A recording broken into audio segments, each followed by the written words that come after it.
it says start streaming, and it looks like we're live. It is instant, which is odd. Very good. I missed the go live button. Yeah, I'm sure there's a way to do all that. So you should come in and say hi if anyone's ever crossed me. Hey, if there's anybody, scoot over. You don't need to talk that loud, the mic is about you. Yeah, thanks both of us. Alright, it's been a hot minute. So I guess I'm gonna just get rolling. Well, I'm gonna take a step in the next room and see how it sounds. Oh, that sounds good. Thank you.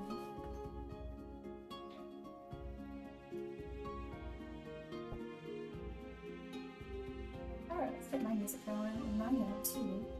So yeah, I'm working on the next Patreon release, and I'm finally all set up to live stream again. It's been a long time. I moved across the country. That was a big part of it. That happened in February of this year. So I realized it's been like 7 months since then, but it takes a lot to move across the country. Alrighty.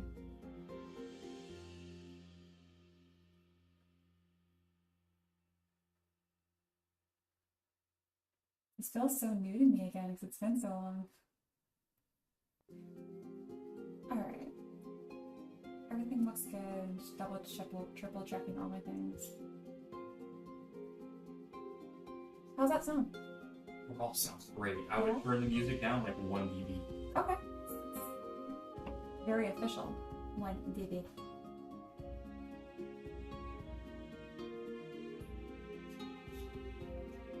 Okay. I did like a couple, like 2. Sounds good. Sweet.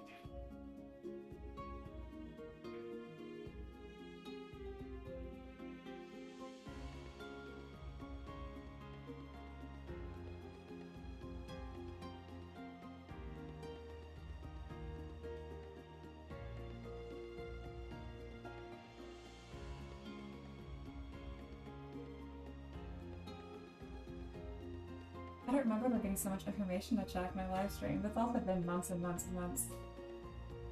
Alright. Complain about my bitrate. What is that? It's a little upset about bitrate. I don't know what that means though. Oh. As long as it sounds good. Yeah, so far it sounds great. Alrighty, then I won't worry about it. I'm just gonna get rolling. The music didn't really change volume, but it's really not a big deal. I mean, I can nudge it down a little further too. If you want to. It's really not a big deal. It's been nudged. It's been double nudged. Cool. Alright, We'll just follow it there then. I think it's work. Woo!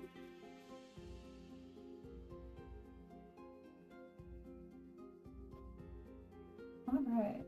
I have this Studio Ghibli lo-fi music mix I listen to when I work. It's like my favorite. That, and there's a lo-fi artist, I think it's Kato with a K. And when they do that Spotify Unwrapped at the end of the year, it's like, oh, like you're in the top whatever % of listeners.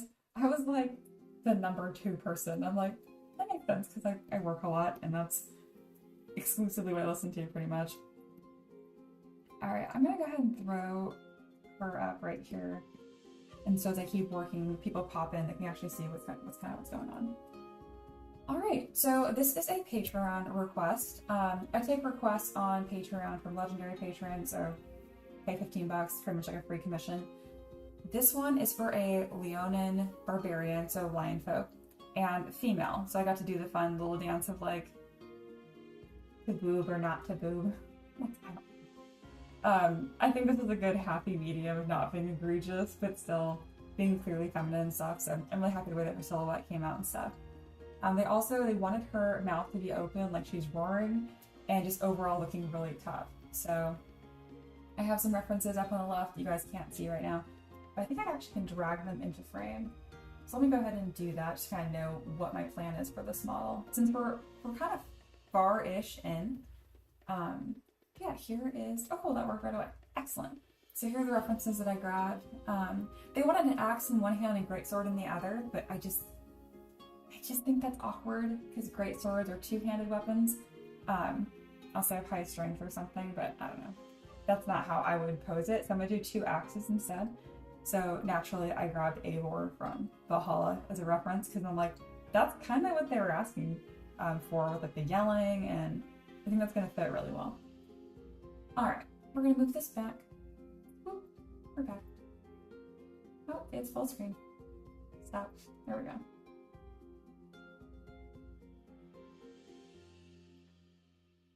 And yeah, if you guys ever have any questions, let me know. I really like talking about what I do.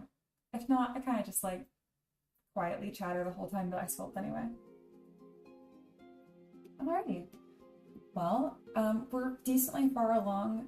Usually I would pose at this moment, but I want to get her face a little bit more finished, and there are some like funky bits on her mane that aren't looking good.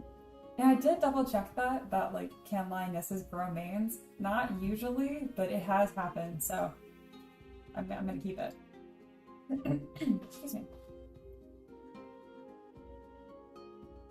Alright, so to work on her face, what I have going on here is I've split off this lower part of her jaw. They call it a mouth flap, I think, in like proper animation, which I always think is funny.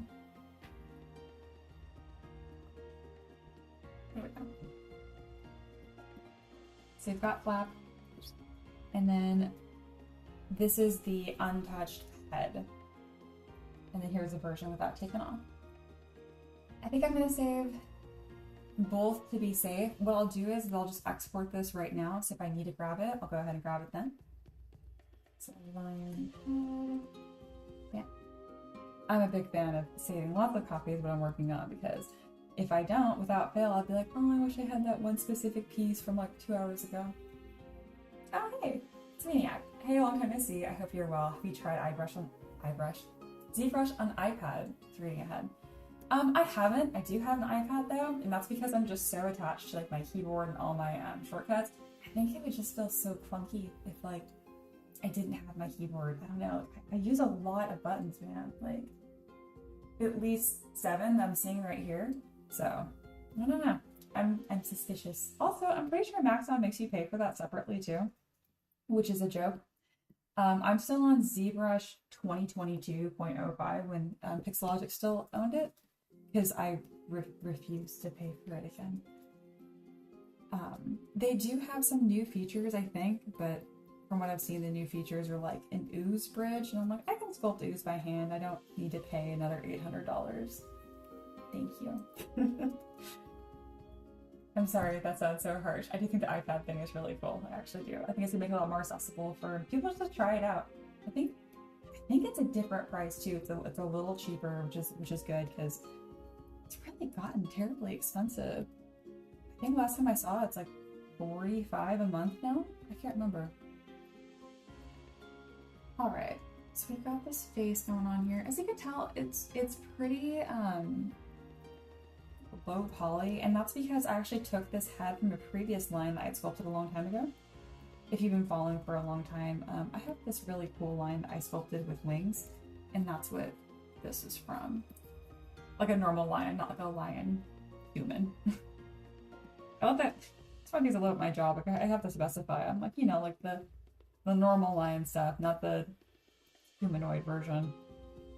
I always have to be careful when I'm talking about my job, because if I talk about it with people that aren't in like the D&D tabletop space, it comes across very furry very quickly, which is honestly also fine, but it's just not what I do. So I try to make a distinction. All right, that's looking cleaned up. I have this really nice teeth brush that I use as well. There we go. I think this is from Flip Normals. They have a lot of really good stuff. All right, so we've got that. We've got our jaw mouth flap. And now I'm just gonna position that nicely and open up. So I have a reference here. Their mouths really curl up quite a bit. There we go. I got quite a few references actually. More is more. Not harsh at all. I'd rather have a lifetime one payment subscription. Completely agree with that, which is funny because a big part of my own business is subscription based. But I'm not a software, I'm a recurring product. But no, I hear what you're saying. Yeah, I paid the $8.75 or $8.95 in like 2020, and I've been using that since.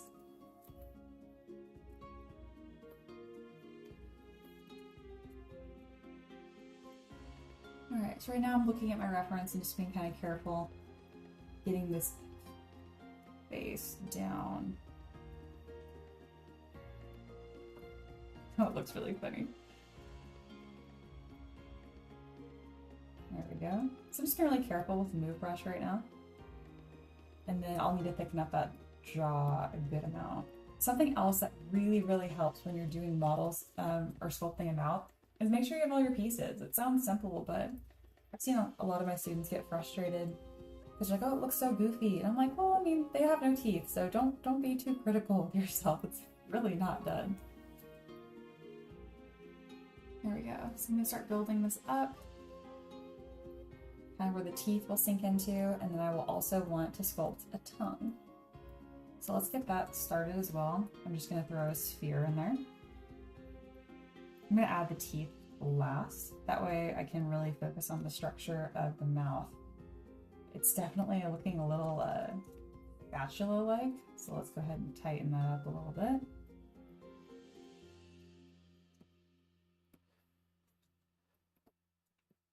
Gonna Dynamesh this and then pull this blob around to get a tongue. There we go, this is looking a little bit better. I also find making sure you actually push back, you know, like their throat hole is really helpful. It actually makes the model read a lot clearer and put shadows where there's supposed to be shadows. When in doubt, just try to sculpt as literal as the object is in real life. Like, I've learned so much about how people like make shoes, and I think it's called cobbler, I can't remember. That's a food. Anyway, just because I've had to model shoes and knowing all of the pieces and the order and how they do it, actually really helpful when I'm trying to sculpt it myself. Alright, that tongue back a little bit. There we go. And then I'm also going to want to add the gums, kind of like that. I think it's just called gums. And that's kind of like this U shape on the top and the bottom. I used to stick the teeth just straight into like the head. And I could never figure out why it looked so dumb until I was looking at some artist models that I really liked. And I was like, ah, that's the difference. I highly recommend that, by the way. Like, look at artists you admire and just stare at their work and really pinpoint why that looks better, what you like the most about it. Oh, that looks so goofy. I probably don't need to be that zoomed in. I have this gigantic tablet that's like legit, like almost 2 feet wide. And then I'm like, you would think I would have to zoom in so much. I can't help myself. I sculpt so zoomed in all the time. Anyway, Maniac says, tools and minis are different though. Imagine if ZBrush would implement new tools each month, maybe be justified. Oh, I so agree. Again, they teased out like the ooze brush, and I couldn't stop laughing about it because it's such a like non-feature, and it was. This is like a couple years ago when Maxon first acquired ZBrush, but it was not a good selling point. Anyway, so it's year to year, get 2 new things. It's a pass for me. Yeah, same. Hard pass. Hard pass. Oh, hey, there's actually a couple people here. According to my little thing, it says there's 6 people here. That is way more than 1, which is usually just me. So that's really cool. Hello and welcome, guys. I really miss streaming. Again, I moved across the country in February. I grew up in California, specifically in a small town. Well, for me, small town. It's now like 60,000 people, but when I first was, well, not born there, but moved there when I was like 2 years old. It's only like half that size. But anyway, now I live in Tennessee, and the population of the town I currently live in is like 9,000. It's a hamlet. But we have like a Tractor Supply and a Lowe's, so what more could I really want? I don't really talk about what I do outside of art very much, but I spend a lot of my time outside, and I have a horse, so I like to ride. I haven't been riding a whole lot recently because if you're familiar with horses at all, there's always some problem. Oh my god, there's always some sort of health issue, I swear. So currently he has mud fever, which sounds very dramatic. It's not. It's a small bacterial infection in the back of one of his hooves. But it makes his leg a little swollen and uncomfortable for him, so obviously I can't work him right now. But I miss writing. But that just gives me more time to make art, I guess. I'm just mad because the weather just cooled off and they're like, this is the perfect time to go ride. My neighbors own like 50 acres and they've just been the definition of Southern hospitality and they've been so lovely. We're actually coming over for dinner later this week. But anyway. Is that what a jaw looks like? I really need to add teeth. This looks ridiculous. Anyway. But I've gone for a trail ride with them and that was just such a blast. It is so beautiful out here. And again, like I grew up in California. I know what pretty looks like. I live really close to Yosemite and Sequoia, which are really big state parks. Actually, they're national parks, I think. Anyway. But living out here and having all 4 seasons has been absolutely wild. There's this thing called fall happening right now. That's pretty wild. The high, I think today is like in the 70s, which is crazy. In my hometown, I think the high today is like 88, which is about what I'm used to. I live in like a literal desert. Which I didn't even mind. I get cold really easily, so it was nice, but as I spend more time outside, having a horse and working on projects and whatnot, it's really hard to do that when it's 90 plus degrees all the time. All right, I got gums, I got some pieces. I really think the jaw still looks like a spatula, but I'm gonna deal with that once I put teeth in. All right, we're gonna go with, that even says lion molar. That's very specific. Do lions have special molars? It would seem silly if I didn't use the lion molar. You know, I'm actually not gonna do that yet. I'm gonna do the canines first and kind of work around that.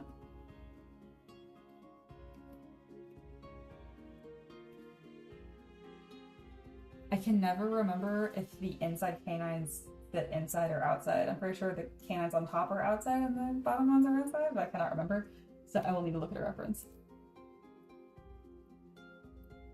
That already looks so much better just having any teeth.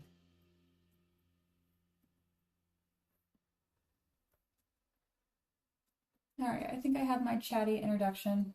I had fun talking about weather and my neighbors, and I'm probably going to start to trail off.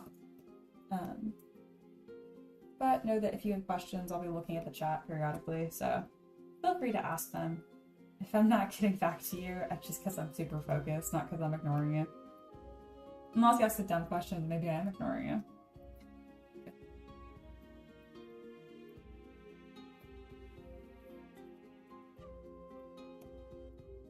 It's amazing how much it helps adding teeth. Fantastic. It still needs more teeth, for sure. Alright, I'm looking at my references to make sure I have this canine thing happening correctly. Okay, all my references, it's still hard to tell if the canines are on the outside or the inside, so we're gonna Google it. Canines, outside, or inside. Google will know what I'm talking about.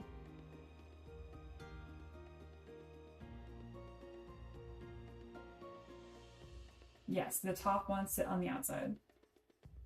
Looking at this really funny picture of a dachshund as the example. I'm not sure why Google gave me that one, but... Wait, on this one, the canines are on the inside.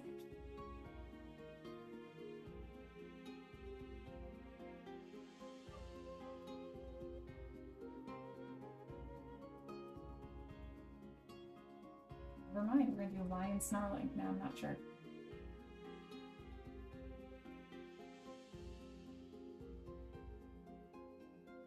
They're on the outside. Cool. Acting like I super care. I have plenty of inaccuracies in all my models. I do my best to be somewhat accurate. There. I mean, it says, yeah, you mentioned a few times about horses. Remember in the past you went on deep dive about proud flesh? Oh my god, yeah, you've been around a hot minute. Oh god, I don't want to talk about that stupid injury. That was so gross. I'm not going to do no deep dive in proud flesh. Think that out loud so I don't start talking about it. Google it if you want to.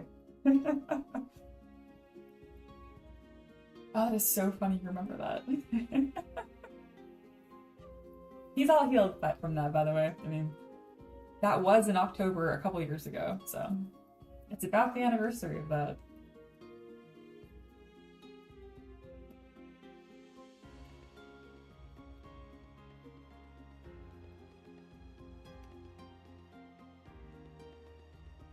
some more teeth. I'm gonna flip these around, stick these on top.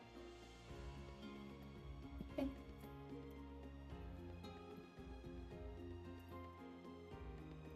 These are way spikier than they need to be.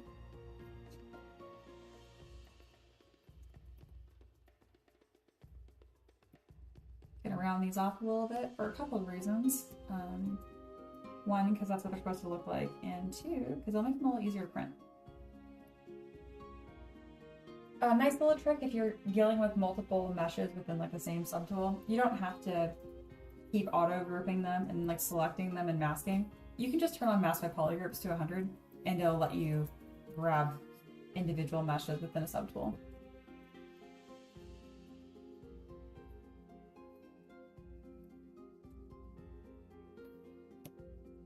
It's not going to come up on the mic, but my dog is sleeping in the room that way. And I can hear him snoring right now. Just being a good little guy over there. I want to let him hang out during the stream, but I'm using a different kind of mic. I used to have this really cute cat ear headset, and I don't have that anymore. It's one of the many things I threw away when I moved. Anyway, but the mic that I am using now, it picks up everything in the room, and I have a pug.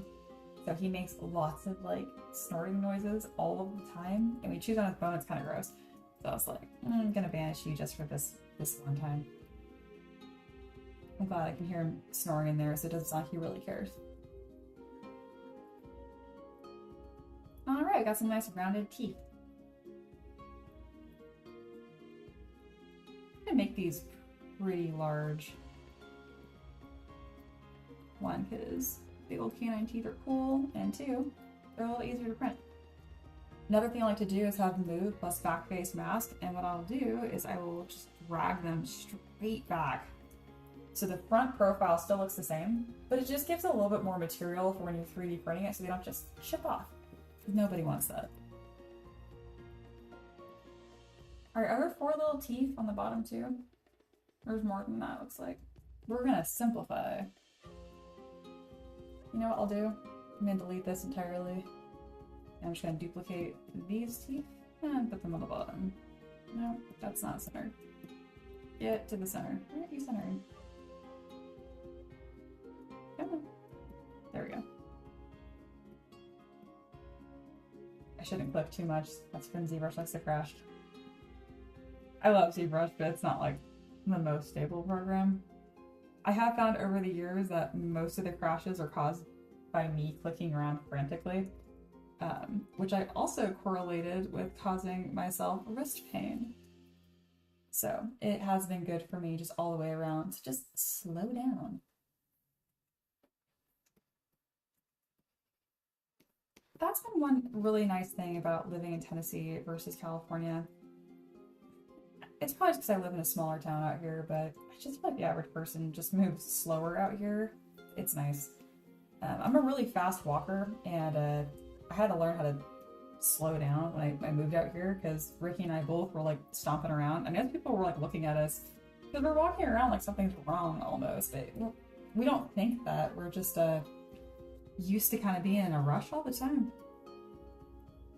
Kind of hard to explain. Oh, and it is palpable how much people hate Californians out here. It's very funny. I definitely don't lead with that's where I came from. I wait until it seems like they like me a little bit, and then I mention it, and then they look disappointed, but they're like, okay, I think you're all right. I'm like, can't help where I was born. Technically speaking, I was born in South Dakota too, so I'm not even a pure Californian. Totally am. I was there like my entire life. All right. It's looking pretty decent. Yeah, looking very 3D printable. I like it. Hey, Meditating Monkey, what up? I haven't checked in with you in a little bit. You always got cool projects going on. I don't think YouTube allows just normal commenters other than admin to put in links, but if it does, you should totally link whatever you're working on, because you're always working on something really cool.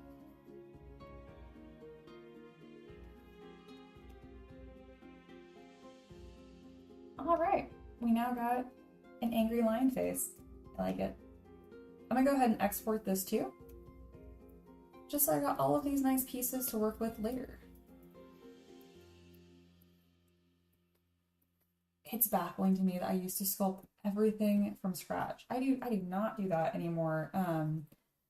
Obviously, I still do a lot of sculpting like you're seeing right now, but I have this huge asset library that I draw from, and it has been an absolute game changer. Kind of a funny story. So one of my first projects I worked on was Familiars and Beasts. And I remember I did a poll or something, like asking people if it's okay if I use the same wings on like the Tresson I did like the Pegasus. And everyone was like, yeah, it's fine. And looking back, it's very cute that I even like felt like I had to ask. Oh my goodness. All right, now I got line mouth open.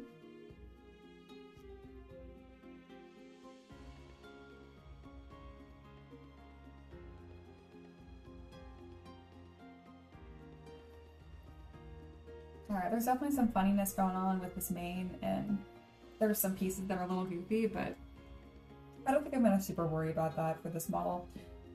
She's gonna be like this big, and I got a lot of really cool projects I have coming up. And obsessing on a couple of strands of hair like I'm doing right now is not necessary. I have to say out loud, because otherwise I'll keep messing with it. Mia stopped. Pose the model. You don't need to worry about the strand of hair. Alright, at the very least, I'm going to deepen some of these creases because I'm working with a mesh that has been used before. And you don't deepen these creases, it's gonna print just fine, but when you go to paint it, all the paint is going to fill this little crack and it's not going to look like anything. There we go. Make those a little more extreme. I might have to put new eyeballs in here. Yeah, it's new eyeball time.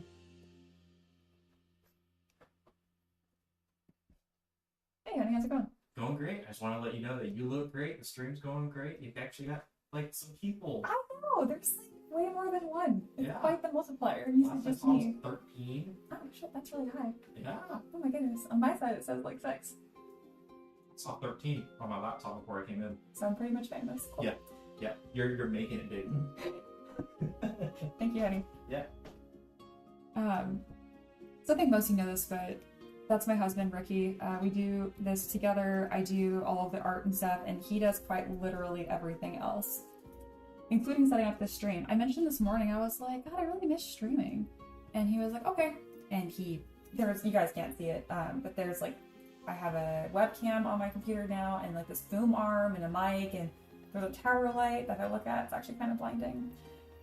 But I just appreciate him to death because I wouldn't be doing any of this if it wasn't for him.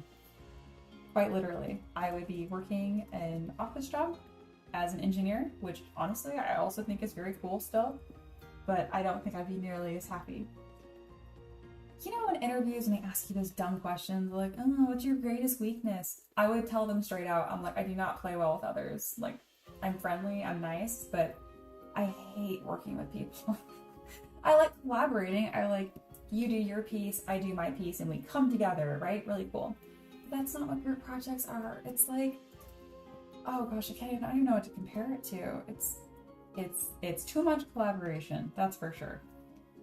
Obviously, I'm sure there's different work environments and some can be great, but for the most part, I found it to be really inefficient and it drove me crazy. I am also a little obsessed with efficiency. I really like my time to be well spent, you know?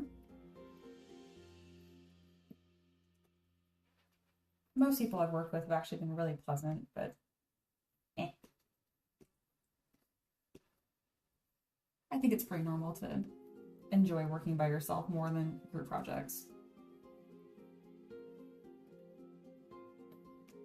Which again is funny because I really do like collaborating. I'm actually making a lot more connections recently with other artists, and that's been a lot of fun. But again, like they do their separate piece, I do my separate piece, and then we come together, so it's a lot of fun. I should probably give her molars. I don't know if she needs more teeth. I think she's got enough teeth. I do think her expression's a little stale right now, so I'm gonna grab the move brush and just start pushing things around and see if I can get an angrier face going on. There's some goofiness going on here. Her eyes are too wide. Anyway. I think that's someone new. Hans Lane. If you're new, hello. If you're not new, I'm sorry, I forgot. It's been a long time. He says, little details only the artist will notice can be a pain when you're the artist. Analysis paralysis sucks. Oh god, you're telling me. That is... I swear that was like my middle name at one point. I've gotten a lot better about it though. And I've had to too, because like when you do what you love as a living, you really gotta learn to just get things done. And I know it sounds like very soul-sucking and like lacking passion, but it's really not. It's like the 80-20 rule, where it's like, I did most of the work and now it's time to be happy with that and then move on. Overworking a mesh isn't gonna help. Recently, I actually sculpted a wolf folk artificer, and if you have ever drawn or sculpted a wolf in your life, oh my god, it's so difficult to make them look right. There's something about the face of a wolf. Oh my goodness. I think it's because they're so recognizable. That's the same reason why hands can be difficult, because we know what they're supposed to look like. Anyway. But this last one that I sculpted, I really think it's going to look the way that I want it to. You know, it took years of doing it and letting enough models be good enough and letting that go. That's definitely been hard for me.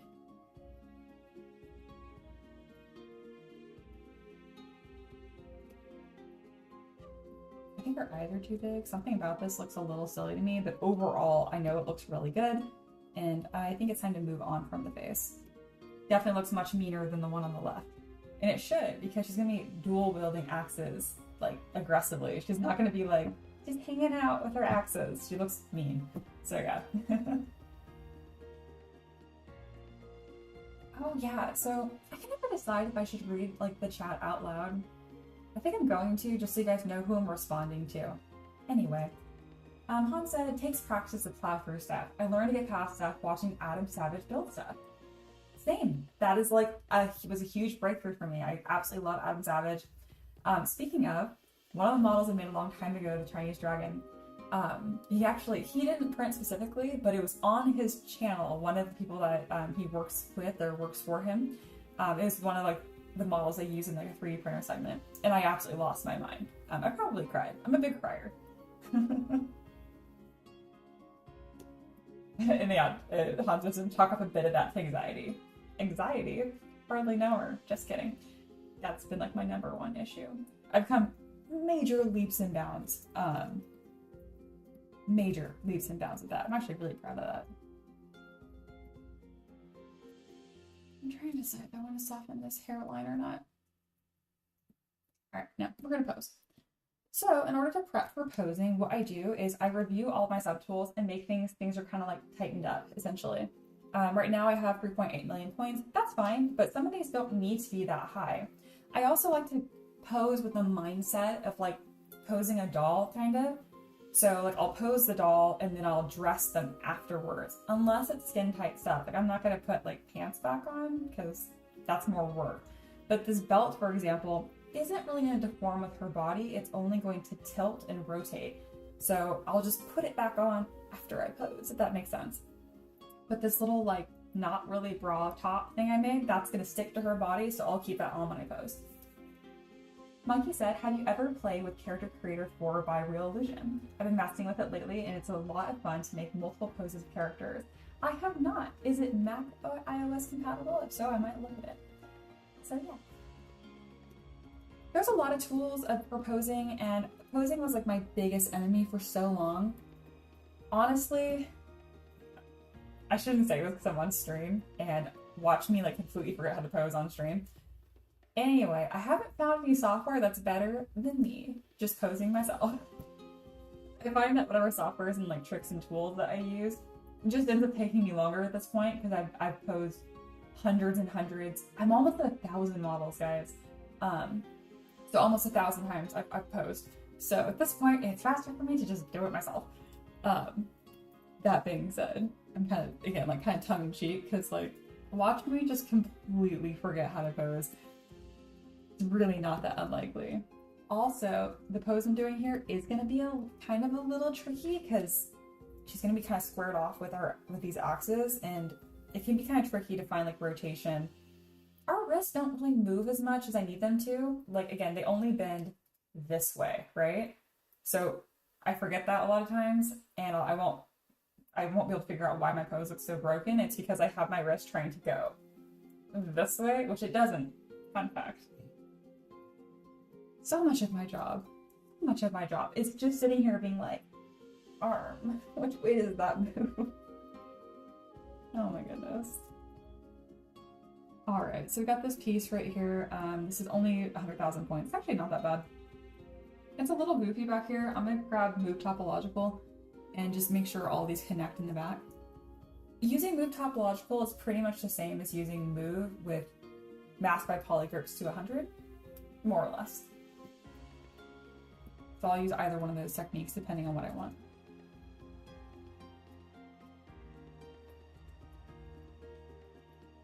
Also, a fun tip for my other ZBrush artists out there, you'll notice that my auto save goes off literally every 3 minutes. And you're like, that seems excessive. It's not. It has saved me, even with this model, I actually loaded up this ZBR, I loaded up this file, and she had no pause on. I had sculpted this entire model with all of the assets and did not save that. But thankfully, I have an autosave every 3 minutes. So I was able to go through my like 100 that I've saved pretty much and pull up this file so I could live stream. I can never decide if YouTube's gonna freak out and whatever it defines nudity to be or to not be. I've never had it be an issue, but I don't know. I have mask is stuck on right now. There we go. All right, so again, I'm just moving through all my pieces right now and getting it ready to pose. I'm also being really slow right now, but that's okay. I'm hanging out with y'all and having a good time. All right, got these legs, got these feet. Really happy with these feet. The feet do not need to be 200,000 points. I'm gonna smooth that out a little bit. Run over with inflate. I'm pretty sure lions, so they're big cats. I think they have retractable claws, but she looks cooler with claws. I'm just gonna keep it. And I'm pretty sure they have dew claws as well, so that's also gonna stay. But I don't want to pre-support that, so we're gonna just nudge that to touch. In case you're wondering what I'm talking about with pre-support, it's because I'm going to everything I make gets 3D printed. And if it's not attached to anything, just hanging in free space, you have to put a support on it when you print it. And I avoid that as much as I can. Alright, I'm happy with this. There's multiple pieces here, and there are even little paw pads. So I'm going to mesh these together. There we go. Check the mesh. Integrity looks good. Gonna decimate to only 50,000 points, which is a third of what it currently is. Looks unchanged, so I'll come all the way down to 15,000. Looks good. I really want to make it so whatever mesh I'm dealing with when posing, if I mask and then blur that mask, I get a nice gradient, and if you're working really high poly, it can be very difficult to pose. Han said, that's awesome regarding your model being used by Adam Savage. That's the team. Yes, that's freaking cool. And then Taylor Brownie, I also think you're new. I'm not sure, I've streamed in a while, but hi. Taylor says, wow, this is amazing. Randomly was recommended your channel by the algorithm. Oh, you're definitely new then. Thank you. Yeah, all hail the algorithm. Welcome. That's really cool. The whole point of why I like to live stream isn't just to hang out with y'all, but it's to meet new people. So that's really exciting.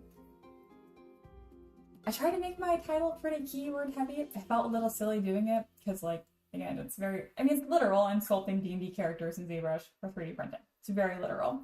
But it definitely feels very SEO, search engine optimization, like, you know, keyword. Feels a little soulless, but I didn't know what else to say, so that's what I said. I think it catches people off guard sometimes when they know I do this for a living and like, oh, you must know all this like business stuff, and I'm like, no, I do not. That has always been a learning process. I got my degree in engineering, which is a far cry from a business degree. My aunt is a CPA, so my taxes are correct. That's about all I can say about that.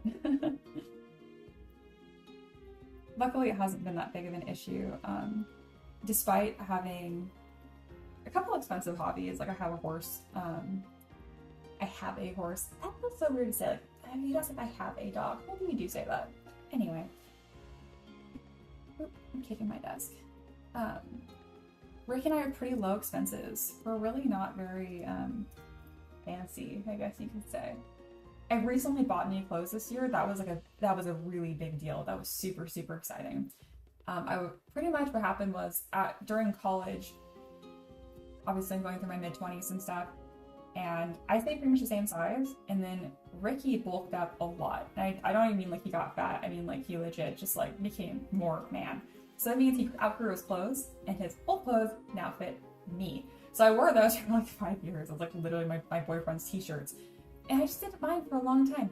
And then it was about this year that I was like, I'm gonna be almost 30. I turned 28 this year. And I'm like, I need to buy clothes for myself. But again, it's not one of those things I've ever really prioritized spending money on. But it's been really nice to have my own clothes and pick things in my own style and whatnot. Even though I will say Ricky buys very soft, comfortable t-shirts. So that's what I'm talking about. This little top right here is almost 1,000,000 points. Even though it comes all the way down to this low poly version, I just don't need it to have that much information. So I will actually break the subdivision down one. It goes from 1,000,000 points. I'm looking, oh, my head is covering it.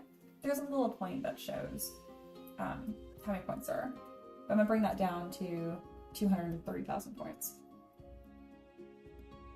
Pretty much the better of a job I do right now of making sure none of these are a mess, the easier it is for me to post-process the mesh at the end to get it all ready for 3D printing. Yeah, this is looking good. All right. Looks like there are eyeballs in there. There is another set of eyeballs in there.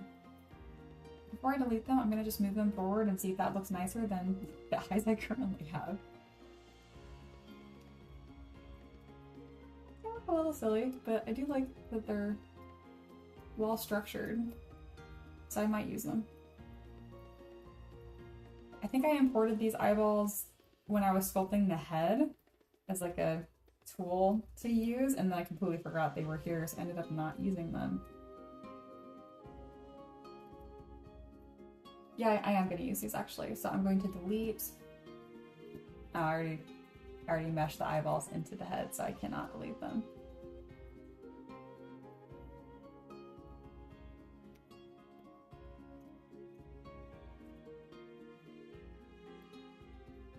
There we go.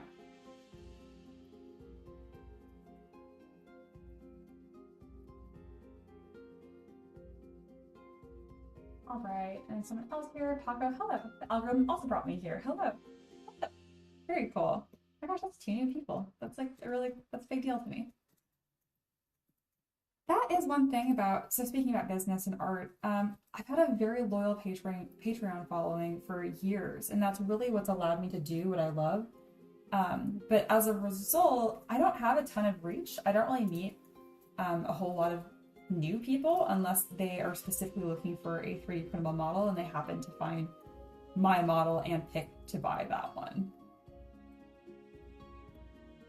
I recently moved my business model to pretty much exclusively focus on sculpting requests, and that's where this one came from. Though I can think of model ideas this cool, like a Lion Folk Barbarian, it does take a lot of energy, you know, to think of like a thoughtful, like really cool model to sculpt. So it's really nice to outsource that to my community, and they get a model that they really want. So it's kind of a huge win-win.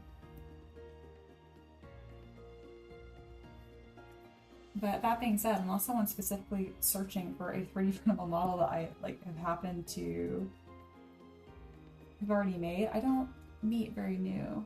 I don't have very good reach. So I'm very happy just to have even a couple of new people here.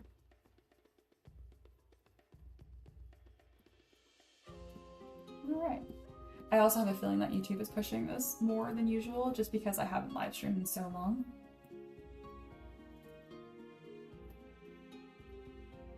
Alright. Now we're going to pose. So to do that, I just use a plugin within ZBrush called Transpose Master. And all these little pieces you see over here, in case you're wondering what this is. So we have the body, the top, the head. These are all separate pieces. They're called subtools. And so when you go to Transpose Master, it just merges them all together temporarily. And so I can grab multiple subtools at a time. So here you go. See, like this. And so I can move all of it together. Normally you can't do that. Normally you can just select one subtool at a time.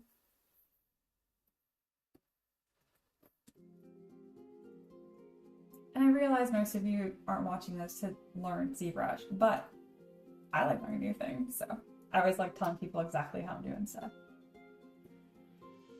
All right, so what I usually like to pose from the bottom up, I find squaring off how they're holding their weight and their feet and their legs is easier to stack as I go up, but I'm always changing this like method of how I pose because I still haven't 100% found the way I like to do it. I'm still learning.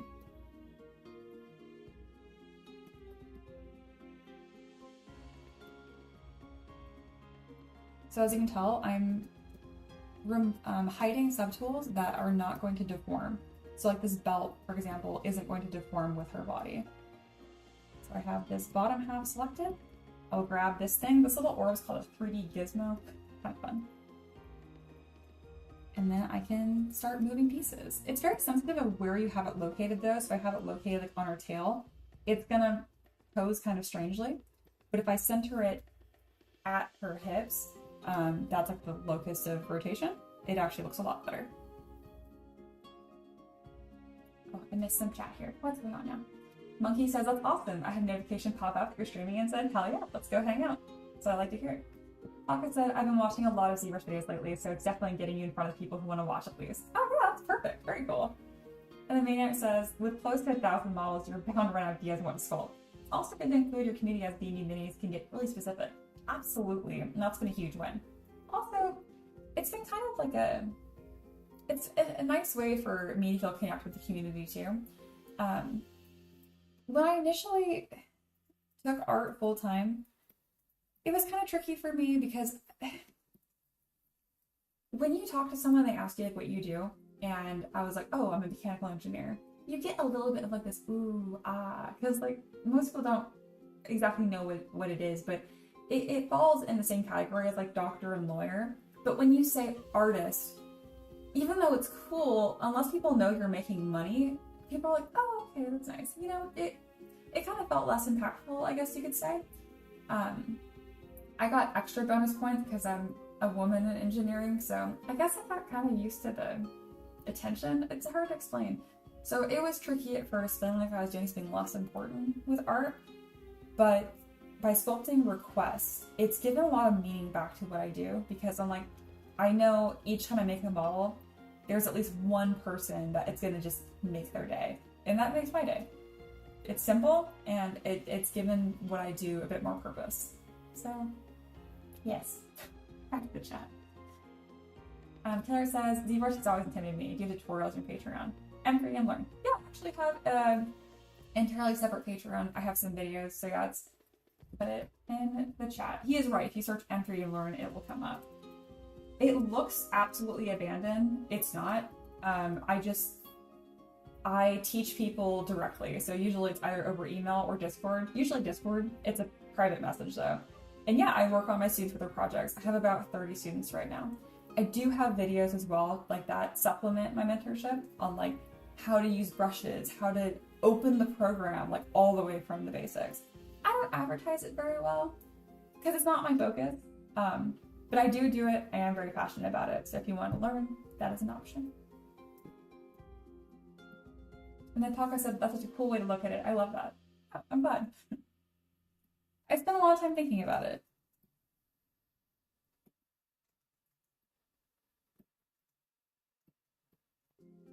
Gosh, the YouTube algorithm is killing it, bringing me cool people.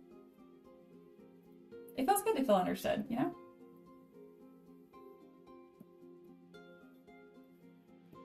You know, the people that I think are gonna understand what I do for a living, my expectations have been so off. They'll have no idea. And then like my grandparents in their 80s, they understood it immediately. I was like, okay, do you know what 3D printing is? They're like, no, we're 80. I'm like, right.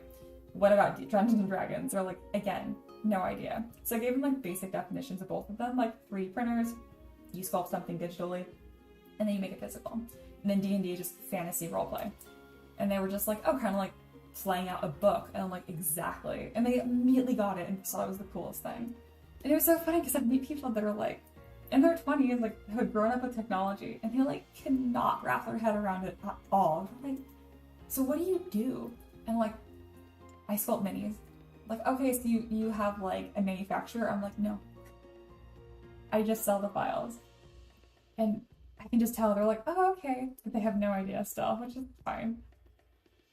I keep talking so much. I'm having a really good time with y'all. I gotta move body parts. I'm gonna pose.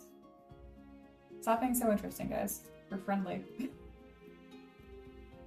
Okay. So with digitigrade, the legs that look like they're staying on their toes, like this one, they can be a little tricky to pose because it's so easy to get that sense of balance off. So you'll see me click the letter P on my keyboard for perspective, and I'll turn it on and off. So if you look at her feet right here, perspective is like how skewed the image will look. Like if you use different like focal length, if you're familiar with photography at all. So I like to use no perspective to make sure that her feet are on the same plane. Unless I'm actually going to put like a foot on a rock. For the most part, I want to make sure these feet are on the same plane. But I go back and forth very frequently. All right, I'm happy with that. I think I want to bring her legs more forward in front of her and make it so she's hunching over a little bit more, so it's a bit more of an aggressive looking pose. In case you're wondering, a pose like this would normally take me like 15 minutes. I'm just being a major chatterbox right now. I'll get better as I stream more. Though I know y'all aren't in a rush, but I do need to get my work done still.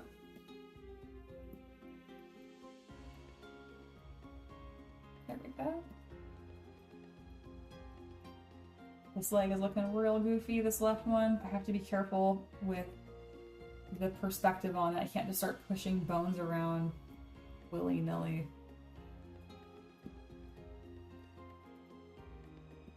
Alright, so as I mentioned earlier, I can grab this belt right here and rotate the whole thing at once instead of trying to deform it to her body. And then with this, I can either really exaggerate which hip has more weight in it or not.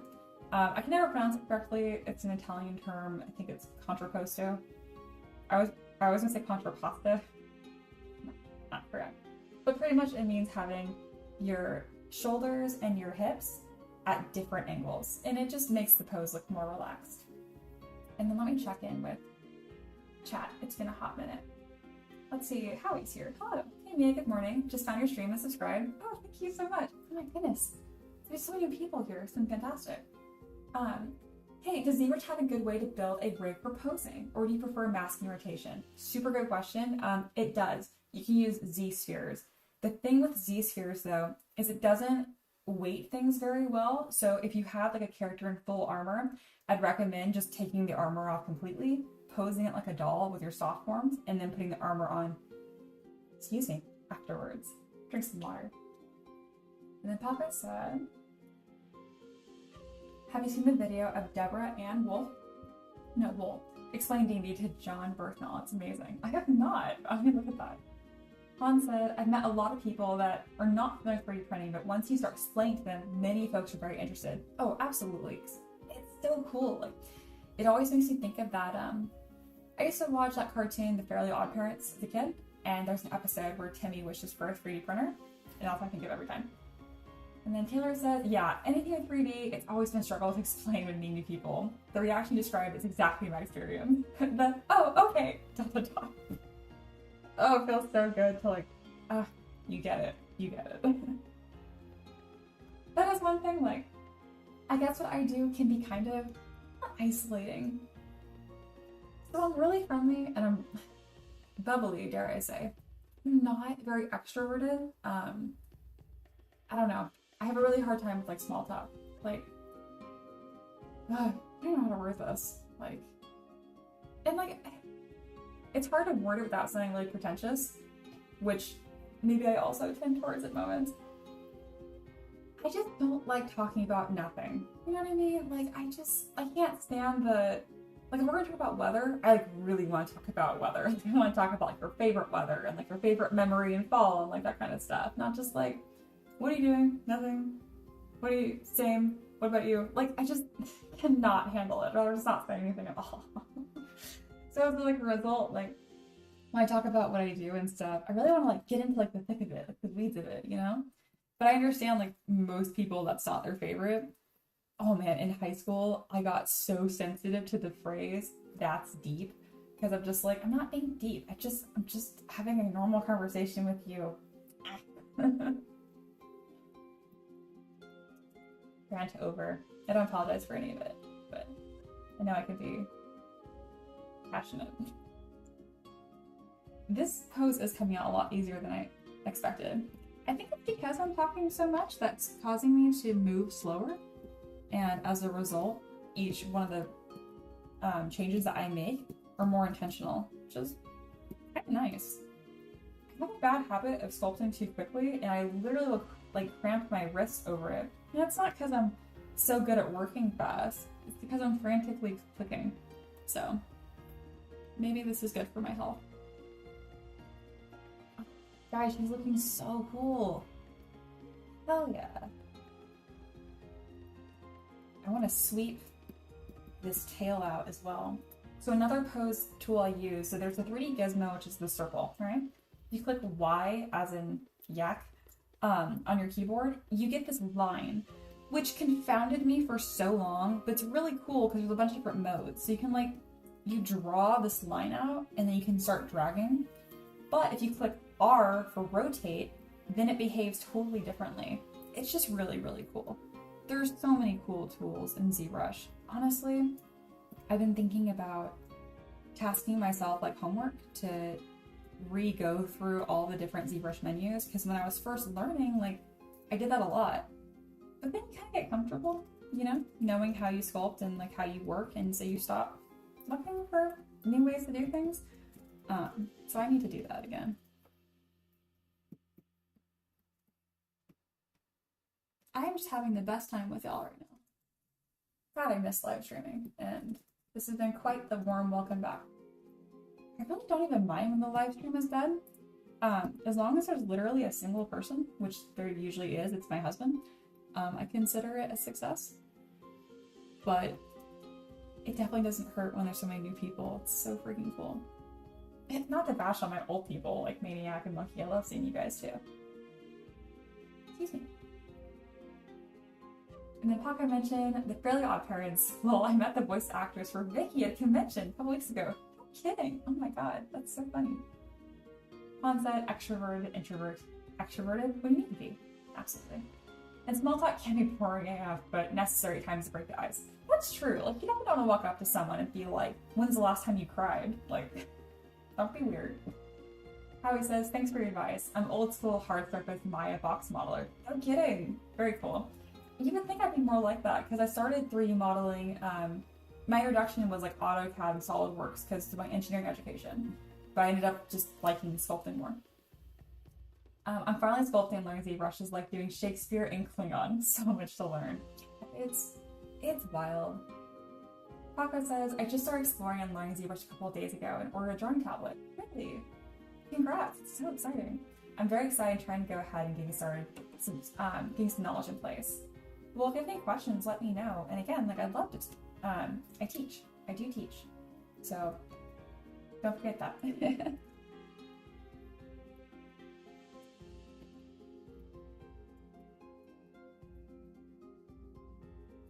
My best advice for both of you, though, if this is something that, whether you're pursuing it, like, professionally or just as a hobby, doesn't matter.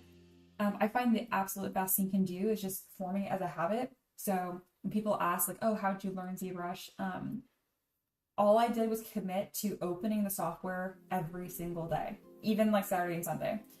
That's it. And it's like, well, you must have done something. I'm like, I did. Like, most days I opened the software, I would like play around a little bit and learn something, right? But there were definitely days where I just opened the software and immediately closed it. But I still felt good about that because I had done anything at all. I've also had students that are like, oh, just open the software, it's too small of a goal, like I'm gonna sculpt a character a week. they always burn out every single time. I have about 30 students that I'm teaching right now. But over the years, I've taught probably close to 100, 3 of which have gone full-time. To varying degrees of success, obviously, because it depends how much you put into it and what your niche is and your marketing and whatever. But I'm very, very proud to say that. I can't take really any of the credit. They put in the work, but it was an absolute pleasure to be part of their journey. I have another student right now who just recently did a couple Kickstarter campaigns, and I'm curious if they're going to go full-time as well. Taka said, I will definitely be back. Tutorials are great, but I just love watching people work and trying to pick up how they go about things. I learned, so much about what I do by doing exactly that. I find a lot of, here's like a really important tip for anyone here looking at learning ZBrush or 3D printing or anything. Be careful with YouTube tutorials that seem long. There is nothing that I do here that I couldn't boil down to like 30 seconds. I understand there's a lot of nuance, but I swear there are tutorials out there on like how to save a ZBrush file that are like 5 minutes long. I don't know if I just have the attention span of a goldfish, but they drive me crazy. And they're just so much more like complicated ways of doing things. Like, it doesn't have to be like that. Like there's tutorials on ZBrush, like they're like 2 hours long about how to sculpt a belt. Look, it's the prettiest belt I have ever seen. But like, that's not a very good beginner tutorial, you know? And it's not really covering how to make a belt then, it's really covering like surface modifiers and retopology and all this other stuff. And it loses the point. So just be careful that if you are watching a tutorial that seems really long-winded, it's probably gonna burn you out and you've got limited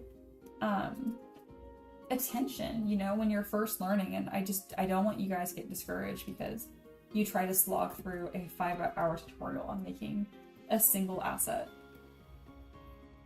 I briefly toyed with game design and learning Unity and basic code and stuff, and that's I absolutely burned myself out by doing that, by watching bad tutorials. I'm also sensitive to that though, because I joke that I hate learning. Obviously I don't, but there's something about a long-winded tutorial that just drives me crazy. It's actually why I started making YouTube videos in the first place about ZBrush. I wanted to be the resource I couldn't find. Which is funny because when I was first making those videos, I barely knew enough to make these videos. I legit would learn something new and immediately make a video on it. And it still helped a lot of people, so I'm really happy with that.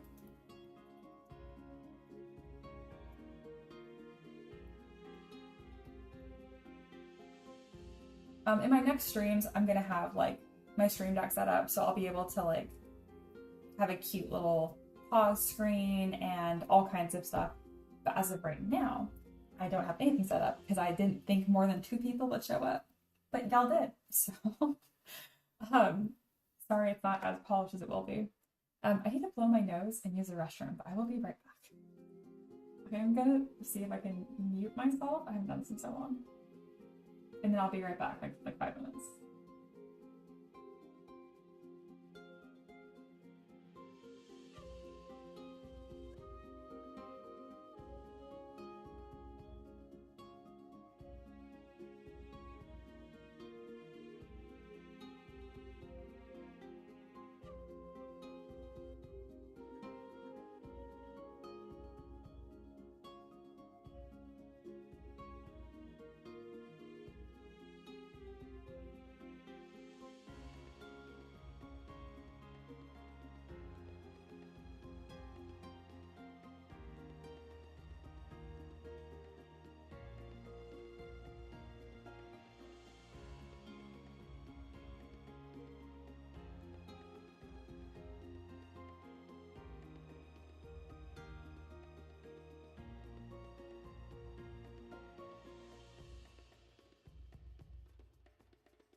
Alright, we are back in business.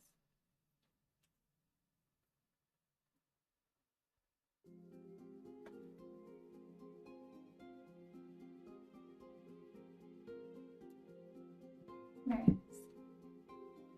Right now I'm listening to Animal Crossing lo-fi mix. It's like my favorite stuff to listen to.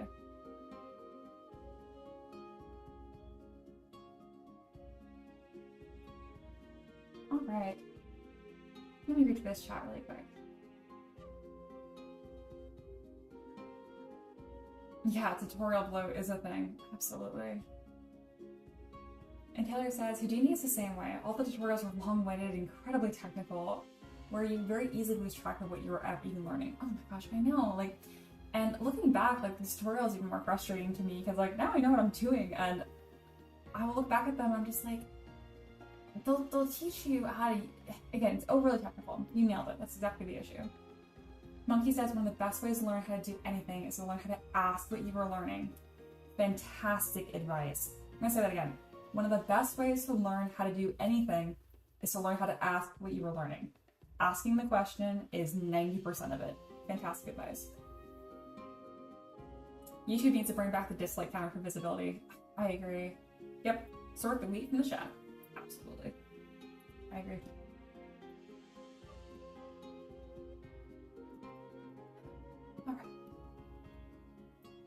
Alright, so we have a good start with this model here. And usually I would have looked at this and been like, cool, pose, looks good, done. Taking the time to push these a little farther really helps. So I pose in 2 batches. I have my main pose done right here. So I'm going to go to Z plugin, T pose sub T. And it's going to apply everything back on. So it's applying these transformations on each subtool. Okay, I'm glad this happened. I'm gonna bring this up. So it said vertex mismatch. So what that means is I had some sort of polygon hidden or missing. So it did not apply the pose to the head. In this case, it wasn't a big deal, but oh, that has been devastating before. Just be careful that when you're sorting through your subtools, that everything is in order. Everything is good to go.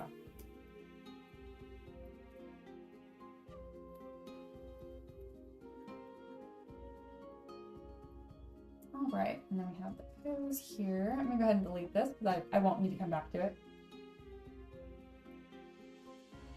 And I'm kind of just take some time to look at this pose and see how I can push it a little bit further. Something else I like to do is to work from either the bottom top or top bottom in order and just really just kind of nudge each subtool the way that I want it to go. This song is really loud compared to everything else I listen to. There we go. All right.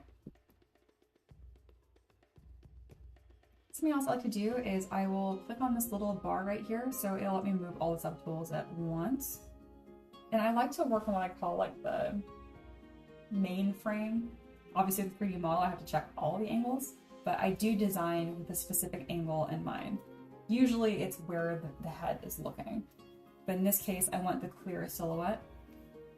Easy way to do silhouette too is to click V on your keyboard, V for like visible. And if your other color here is black, you can kind of just really quickly toggle the silhouette. All right.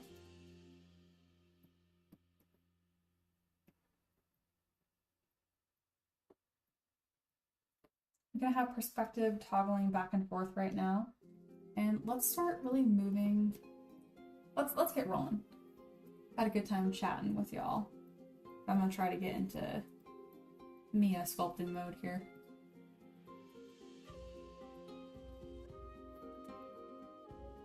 There we go.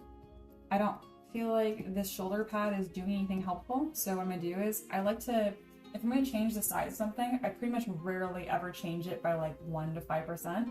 I will do at least a 10 to 15% increase or decrease. Really push your sizes as much as you can. Animators do the same thing, they push their proportions. So I increased this by 25% just now. Really want to make that silhouette interesting. Or not interesting, but just like more clear. And to be like small details are a thing as well. But small details should be on nice, big, clear forms. I'm kind of pushing it here because I already have like all of this mane texture, so having this like fur thing isn't the most clear. But I don't want to have a bunch of metal on this Barbarian. Alright, that looks decent. This belt is going to be moving very closely with her body, which is also on this little like shirt bralette that I made. So I'm going to form it to her body a little bit better here, and I'm actually going to merge it down to her shirt so I can move both of those together. Which means I will lose my subdivision levels that I had. But I don't think I'm going to need them. Famous last words. If I decide I need them, I can rebuild them. I highly doubt it. Alright.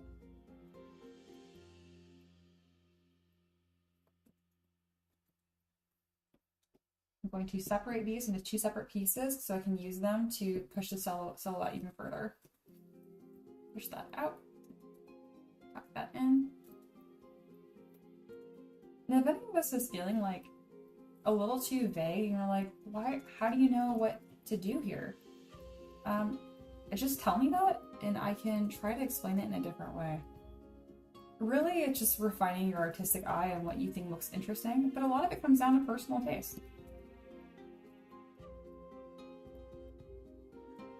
So like right here, I realized that I have 3 pieces of fabric, right? And the 2 on the outside were the exact same length, which when it's not posed, the symmetry kind of looks nice. But once it is posed, I don't like it as much. So now I'm making it very, very clear that there's 3 different lengths right here. The texture is similar, so it still kind of looks like the same piece, but it's giving a better hierarchy of shape. It sounds so fancy to say that. Hierarchy of shape.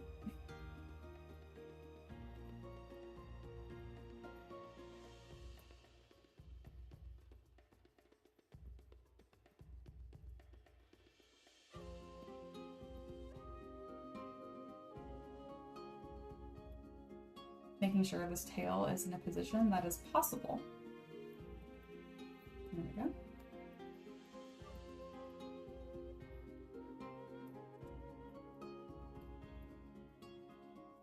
Looking pretty good. We still have quite a bit of stiffness between her upper and her lower body, but I've gone through and I've started to really tweak a lot of these little details here. So I'm gonna go ahead and merge a lot of these pieces together.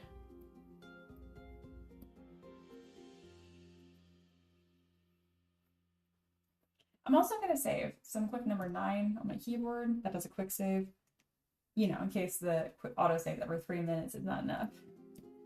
I'm not kidding, it's not always enough.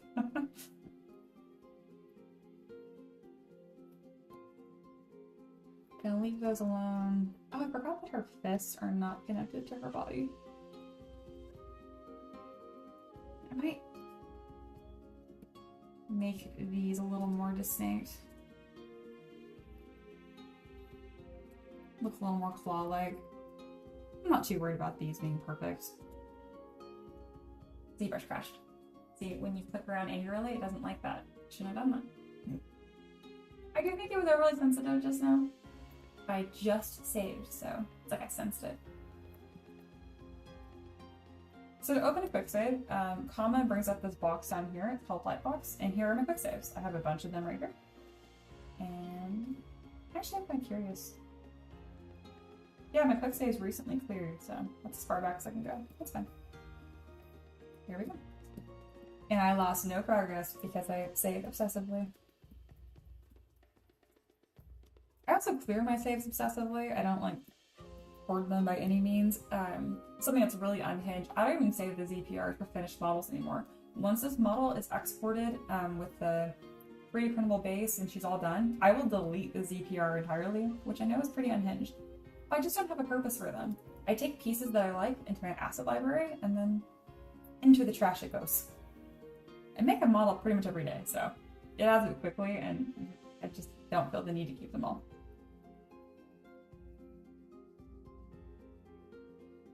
Token Splash says, I understand your pain. Thank you. Also, hello and welcome. Your username is new as well. And then Monkey says, this is just proof you have ESP. You know, similar, unrelated.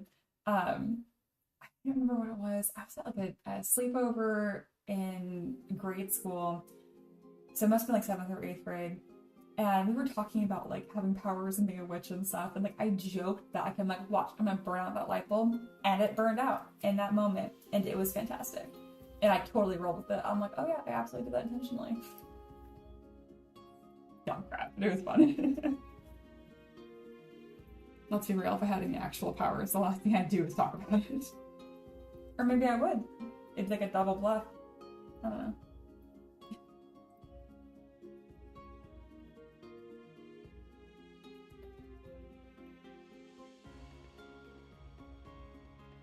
Alright, I'm gonna throw this back in Transpose Master and we're gonna fix how stiff this looks. And I realized it's pretty good, but I can do better. So we're gonna do better.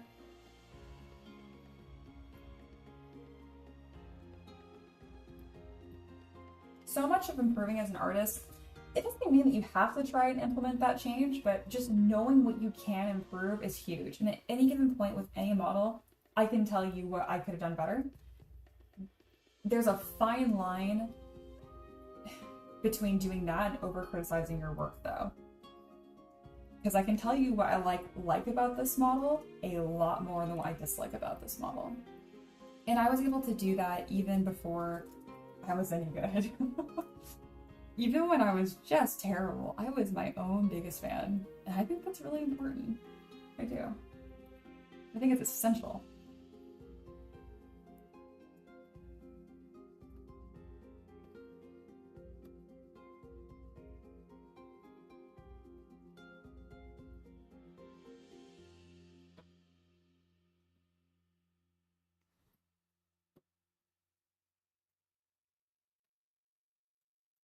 Especially when even when you're learning how to 3D print, it can be so easy to be hypercritical and like, oh, this print could be cleaner, or I could have done better supports or whatever.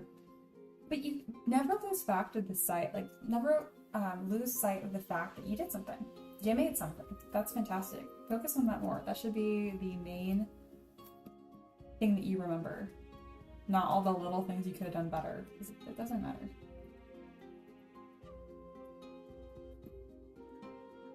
I have some friends that are so harsh on themselves, and it sucks because they're so self-critical they end up not doing anything, you know? So don't be like that. Be nice to yourself.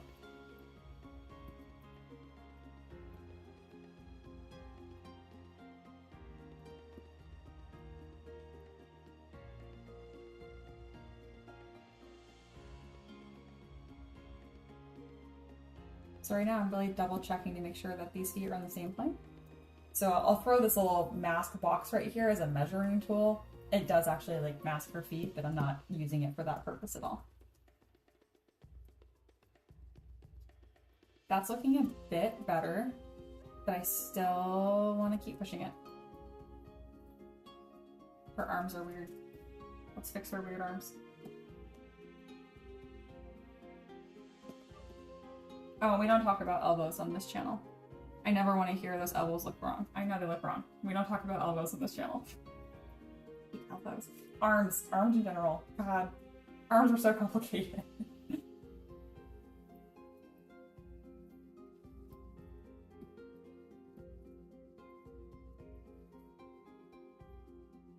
That's looking better. Heck yeah. Need to spin around this axe though, so it just looks more aesthetic from this angle. With perspective turned on. Alright. Obviously I want to make sense still. I feel like these axes are too long. But I'm not going to change the handle because they look really cool still, and that is not worth my time.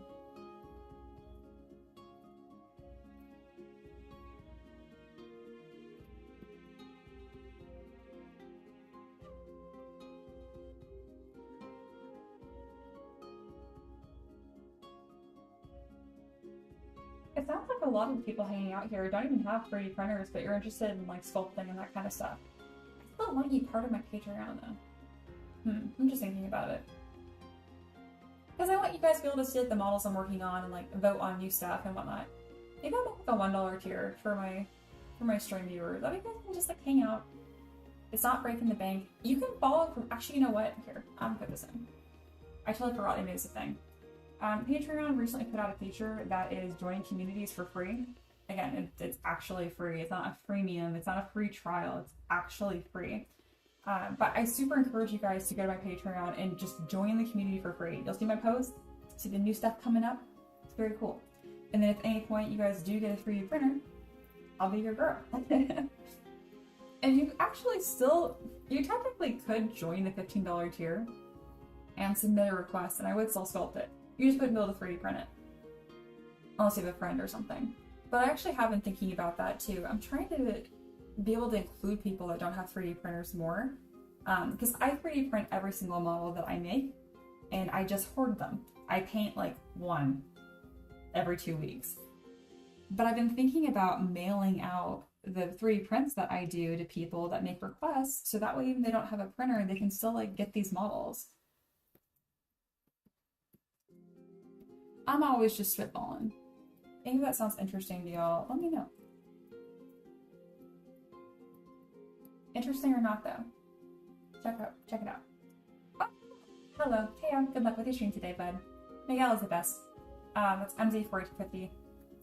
So a lot of you guys here don't have 3D printers. He modeled pretty much most books, all of the Monster Manual, all of Mordecai's Tomb of Foes, and they're all free. So he's fantastic. If you just Google that name, you'll have a ton of stuff that you can print. Also, just a really good resource if you're new to 3D printing, because it can be really frustrating. Like, you bought like this printer for $100, right? And you have to pay for files. So it makes it feel even worse when 3D printing doesn't go well, because it doesn't feel like anything else. It's not just click and print. So it can be really nice to have a resource where you have free files, because it's just nice to learn from. And then yes, Miguel says he is the best. View. He says just kidding, but it is true.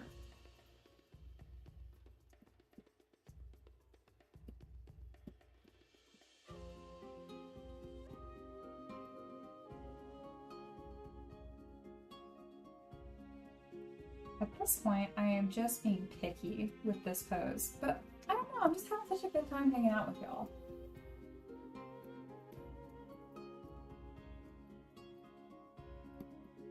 I think this model's coming out so freaking cool too.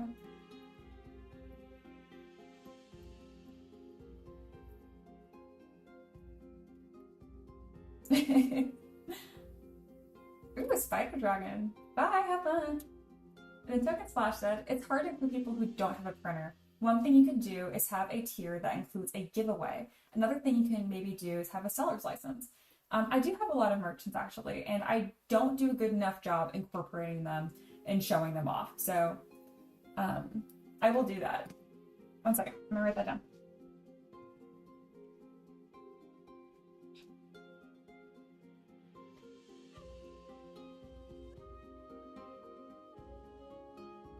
I'm big on notebooks and writing things down, otherwise they don't happen. So I'm actually designing my own website right now, just so it's easier to sort through all the models that I have, because I have like 800. Oh my gosh, this notebook I bought was really cheap and the borders are really weird. Okay, it doesn't matter. Anyway, thought it was cheap. Alright. Stream suggestions. Which implies those are suggestions for my stream, but they're really suggestions that came from my stream. Merchant highlight.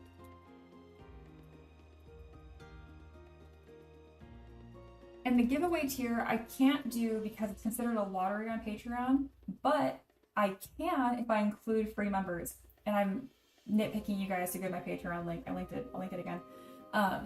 To be part of the free members, because I can do giveaways for them and patrons. I have to make sure there's no paywall behind a giveaway. But doing a giveaway would be super smart, and there you go. That's a way that I can actually send you guys free crap. So I really appreciate that. Very good. Where can I put this? I'm gonna just put this here. I have all these cords and stuff. I'm gonna just put it on the floor. There we go. And Taka said, it's been great watching. I'll definitely be joining on one more. I've got to get moving because I have to learn Italian ZBrush, and I do kind of sculpting, blacksmithing. Oh, cool. Very cool. Thank you for joining. That was super cool. Definitely subscribe so you'll get a notification in the future and I don't lose you. Token says, oh dang, I didn't know that was a lottery issue. Yeah, isn't that weird? I did it a long time ago, and Patreon sent me a very scary email about it. Not because they're being scary, but anything that sounds legal sounds scary. Ah, this pose looks so much better. That is a huge improvement. Fantastic. Oh, I didn't fix the issue with the head, so it's not going to pose again, but everything else will. I'm very happy with that. The requester asked for more of like a roaring up at the sky, but I kind of like this one better. I just think the energy directs a little bit better. And oh, the head did fix itself. But they won't mind.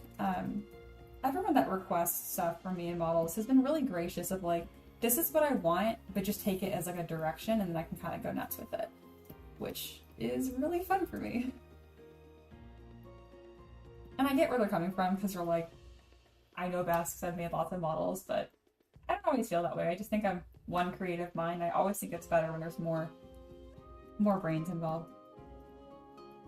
Oh, I didn't even try this. On stream, I'm thinking about maybe sculpting with this matte cap instead, which is the material, if that's a little easier for y'all to see, because it doesn't really affect me. It's just good to make it so you guys can actually see the contrast, because ZBrush is a little hard to look at. Faka said just join the free tier on Patreon. Awesome. Glad to have you part of the community, seriously. There's a couple free chats on there too that I have things going on. I'm gonna need to start doing more stuff for free people. I'm gonna think about that.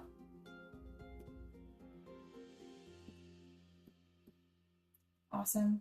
Really happy with this. God, she looks really cool. I'm looking over the whole model right now to make sure that I like the flow of it, make sure there's no details I need to tweak or adjust. And pretty soon here, I'll move on to post-processing. You guys will kind of see what that process looks like. Post-processing for 3D printing essentially looks like making it a watertight mesh. Which, like, what does that mean? Watertight just means that there's no holes. So if I were to fill this up with water, nothing would leak out of it. That's why I say watertight, which I always thought was a funny way of thinking about it. Honestly, if you upload my models into a 3D printer slicer, which takes a model and cuts it up in a bunch of layers, and it sends those layers to a 3D printer. Anyway, if you send my models into it, you'll find issues still. They'll be like, they call them floating islands, there's not support on them, or mesh issues. They're very vague. 10 times out of 10, it is fine. Litchi especially, oh my god, that slicer is so picky. Unless you export like a cube, it will complain. Not a big deal. That's also why I test print all my models, just so I can confidently tell people, like, my models are not going to hurt your printer. They're fantastic. And yeah. Actually, that was my point on that. She looks so cool. Thank you guys for being a part of this. This has been really fun. And then Monkey said, dude, the little Tinkerforge model you made for my request months ago is awesome. He became my player's little artificer companion thingy. That's awesome. Yeah, so Monkey is a fantastic creator as well, Meditating Monkey. And he does 3D printing related stuff, but he does a lot of maps and I think it's magazines or designs. And as well as just like any compatible content for campaigns, like magic items, stuff like that. So look at Meditating Monkey as well. He has a lot of cool stuff. And he's nice, and he supports me, so yeah. Token Splash says, legal issues involving anything that's classified as a lottery combined with anything that can include minors being involved is genuinely scary. It's obviously meant in good faith here, but scary. I agree. I'm like, I just want to share my little fantasy dudes, and I forget, like, I do run a business. This is my livelihood, so I have to be careful. Alrighty. Well, it's time to start post-processing.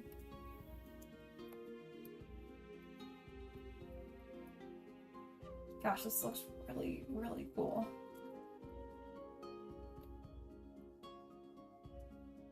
Alright, so the way that I like to do this is just going from the top to the bottom.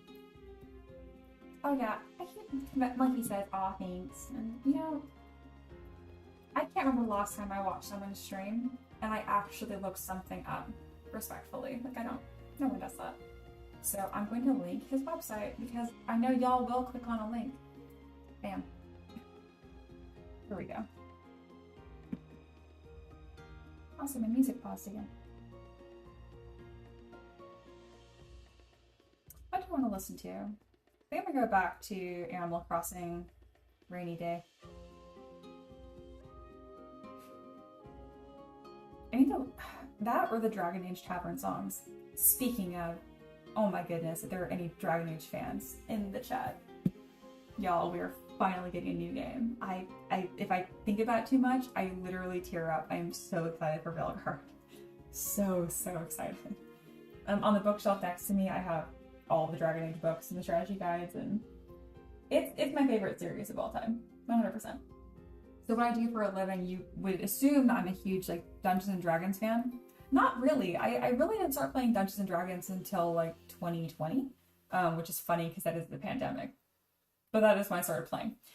For the most part, I just really enjoyed video games. I play a lot of video games, and Dragon Age is really what made me fall in love with like fantasy and all of that. And a lot of Studio Ghibli and all kinds of Pokemon. I've played an ungodly amount of Pokemon. But yeah, back to Dragon Age. We're getting a new game. I beyond me how EA was like, you want another Mass Effect game? Like, no. Like, how about Andromeda? I'm like, no. Mass Effect is fine. I've played those games as well. I think I missed one of them. I think I played the second and third. Excuse me. I really enjoy them as well, but like my heart is just not with sci-fi. It's with high fantasy all of the way. Dragon Age Origins, which is an absolute treat. I even like Dragon Age 2. I know a lot of people don't. I like it quite a lot. Maybe I'm just in too deep. I'm definitely one of those fans who's like not critical. I'm here to have a good time. I'm really just not interested in breaking down things that I like into fine criticism. I just like to enjoy things. Needless to say, I was part of the Belgard subreddit for about a week, and then I was like, this is bumming me out. Even though a lot of the hype has been positive, and a lot of the people that got early access review copies have really enjoyed it, yeah. People are so negative. Monkey says, I'm playing Mass Effect Andromeda right now. Like, literally right now. That's fantastic. Dude, it's a solid game. It's a super solid game. People hated it when it came out, but it's a solid game. I was just salty because it wasn't Dragon Age. Dragon Age Inquisition, the last game in the series, came out in 2014. So it's been 10 years. It's time.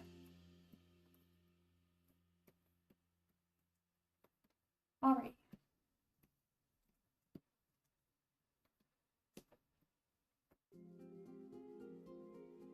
Let's get to post-processing. I enjoyed my little gaming break. So what I'm doing right now is I'm using Move with a backface mask brush, and I am just adding thickness to a lot of these little pieces here. For the most part, any dangling pieces, if you will round off in the print if they're not pre-supported, but I definitely like to do my due diligence to make sure it's as lined up as possible.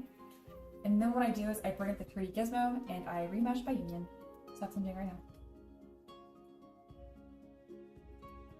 Looks good. I'll check the mesh. Integrity looks good. And now I will decimate. This is at 1.3 million points. It probably only needs to be like 15, but I will go to 55 just to be conservative.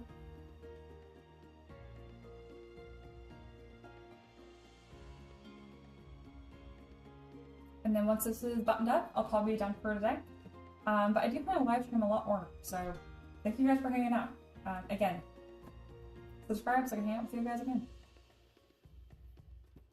Oh wow, that actually like really nuked the detail on that. Haha, just kidding. We're gonna go to about 150 points.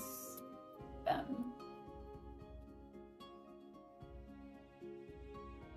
I forget that there is so much hair on this. It's actually very detailed, so it needs a little bit more.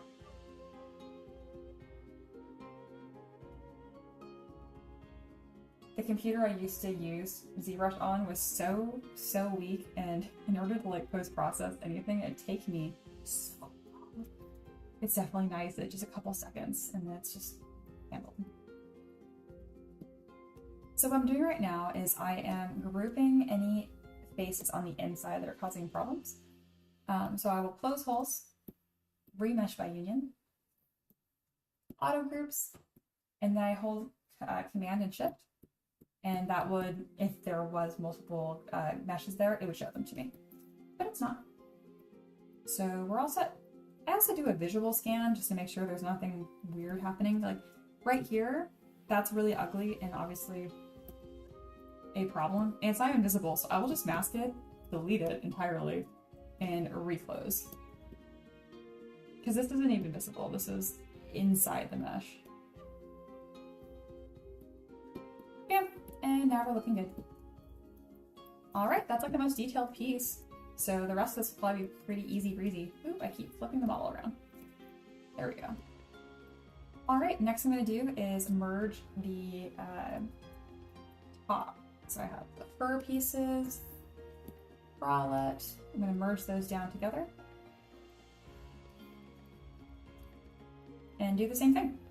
So I'll bring up my gizmo, remesh by union, auto groups, Command Shift tap. As you can see, it did not remesh by union because I had multiple subdivision levels. There we go. So we got some funniness going on in there. So I will just group those with Command W, item, and just remesh it again. And that's it. That's what I do. If I'm really concerned about a mesh causing problems, what I'll do is I will do a Boolean subtraction where I scrub through the entire model and let me look inside of it. But I like never do that unless I think a mesh is an absolute hot mess. But if I'm doing that, I mean, I had other problems with the creation process.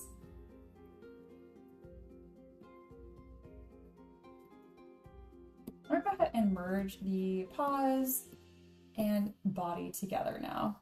I'm also gonna make sure that this body is on the highest subdiv. It is. We'll make sure we keep all that nice fur detail. Doesn't this look silly? Doesn't look so silly. Okay. Token Slash says, do you have an idea of when/what days you might be streaming in the future? Well, I sculpt the model pretty much every day, so I would tentatively say it's being Monday through Friday around this time, which is, it is 2 o'clock right now, 1:45. Most likely, I'd see myself starting around 11, somewhere around there. So that's kind of maybe the rough plan. I'm definitely gonna put some more time into the overlay. Like, I like to have my little face down here, that's fine. But I want a little bit more information on the stream for sure. Like this whole top area is blank, so maybe I'll put like a stream schedule up there and that kind of thing. Thank you for bringing that up. I'm gonna write it down. If I don't write it down, it's just gone from my head. Which is funny because in school, I was not a note taker, like at all.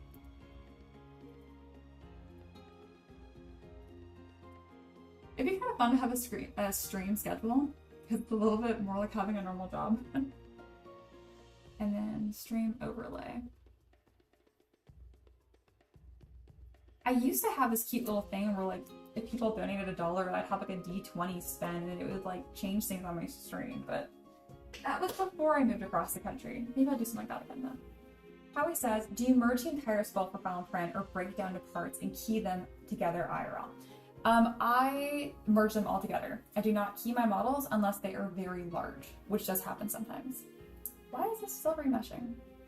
Do not break. Token Slash says, sorry, which time zone are you in? I am in, I live in Tennessee, outside Knoxville. Eastern. I'm pretty sure it's Eastern. I'm so used to being Pacific because I live in California, but I have not lived there for 6 months now. Yes, currently it is 1:46 p.m. So I'm pretty sure that's Eastern Standard Time. Chaotic answer. For some reason, not knowing what time zone I live in with confidence feels like not knowing my own address. So I'm like, how do I not know that? That doesn't come up very often. Alright, so this is taking a long time to remesh, which tells me that there is a problem somewhere in the mesh. It really shouldn't be taking this long. So I will click escape, and it's not listening. Yeah, it's ZBrush. Okay. So another fun fact, if you are doing a Boolean operation, you can bring up your activity monitor because it technically is a sub-process of ZBrush. This doesn't work for like Dynamesh. This only works for things that are a plugin, like Boolean's Decimation Master. You can sort by your CPU usage, and there is that CSG Boolean being a huge pain in the butt. So I can bring it up manually and go to quit. And this will actually work without crashing ZBrush. There we go. Haha. You should be able to click escape. It doesn't. So there you go. Hopefully, if there are any seasoned ZBrushers in here, that help you out. I don't know why it's so angry right now and will not mesh this, but I don't really care. I can do a couple different things here. One of the things I can do is I can just Dynamesh it. I like to Dynamesh at a low resolution first, because if there are broken parts of the mesh, it will not work, but it'll be easier to undo the operation. Alright, and then let's scrub that resolution up higher. There we go. It did dull the detail ever so slightly, but not in a way I'm actually concerned about. Alright, I'll go ahead and fix the mesh, and now when I go to Boolean Union, it should work. Boolean Union and Dynamesh, more or less, they work similarly when it comes to 3D printing operation. I prefer Union though because it's only affecting the mesh where there's an overlap. But as far as like a catch-all, Dynamesh is a little more powerful. But it also annihilates your detail. Like, you gotta be careful with it. You can always project details back on. It works okay. You get a lot of artifacts if you don't tweak settings. Alright, and then token splash said, okay, yeah, I'm PST, so I'm translating. That's where I used to be. And then Monkey just said dude in all caps, so I'm hoping that canceling manually was a helpful tip for you. You can do that on iOS, Activity Manager, or if you use PC, Windows. I don't know if I'm saying that, I used to have Windows. You can bring up Task Manager. Shaman ETM says, never been here before. Hello and welcome. Do you print them yourself or do you send them out? Follow up, resin or filament?